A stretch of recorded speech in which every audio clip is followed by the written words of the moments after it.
आज आहे Sunday special menu. तर त्यासाठी भाज्या आणायला आली होती बाहेर. तर काही भाज्या घेतल्या आणि त्यानंतर मग चिकन घ्यायला गेले. आज चिकन खायची खूप इच्छा झाली होती. म्हणजे तसं 2-3 दिवस झाले मला चिकन खायची इच्छा झाली होती. आता डेज पाळायचे म्हटलं तर सगळे दिवस सारखेच आहेत. पण सॅटर्डेला मला खायची इच्छा होत नाही म्हणून मग म्हटलं संडेलाच आपण बनवू. म्हणजे मुलं पण घरी असतील म्हणून मग आज बनवायचं ठरवलं.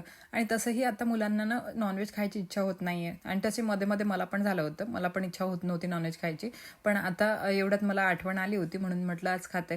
काय आहे की आमच्या विदर्भ साईडला खूप कमी बाया नॉनव्हेज खातात. आणि मलाही इतकं काही असं खूप जास्त नॉनव्हेज प्रेमी नाही आहे मी. म्हणजे बाकीचं नॉनव्हेज मला खूप जास्त नाही आवडत. पण मला चिकन आवडत होतं. पण ते चिकनही आता माझं खूपच कमी झालेलं आहे. जर तुम्ही माझे जुने सबस्क्रायबर्स असाल तर तुम्हाला माहितीच असेल.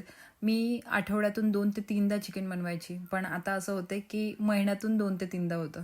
आणि तेही माझी इच्छा जर झाली नाही तर मग हे बाहेरच खाऊन घेतात.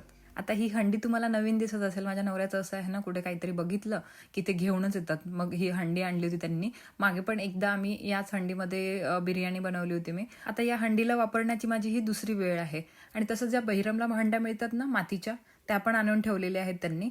त्यामध्ये पण आम्ही बनवत राहतो. आणि आजचं जे चिकन आहे मी एक रेसिपी बघितली होती. तर ती रेसिपी बघूनच चिकन बनवलेलं आहे. ही माझी रेसिपी नाही आहे. ही यूट्यूबला बघून बनवलेली रेसिपी आहे. ती अशीच खूपच साधी रेसिपी होती. म्हणजे फक्त कांदा कापायचा आणि टोमॅटो लांब लांब कापायचे आणि बस मसाल्यांमध्ये ते टाकून द्यायचं. खूप इझी होती म्हणून म्हटलं चला बनवून बघायची. तेवढ्यात धने पावडर संपलं होतं म्हणून धने पावडर बनवून घेतलं. जे बाकीचे धणे आहेत ते उरलेले धणे भरून ठेवले बरणीमध्ये. त्यानंतर बाजूच्या बरणीकडे लक्ष गेलं तर तिथे सोयाबीन वड्यांना 1-2 सोंडे दिसले लागलेले. ते मी काढले तर बघितलं तर जास्त होते म्हणून मग ते आता बाहेर टाकून दिले. आणि इथे माझं किचन क्लीन करून घेतलं आणि चिकन पण बनलेलं आहे. चला मग आता इथेच या मिनी ब्लॉगला थांबवते. होप तुम्हाला हा मिनी ब्लॉग आवडला असेल तर लाईक शेअर आणि फॉलो करायला विसरू नका. चला मग bye, take care and love you all. Bye guy.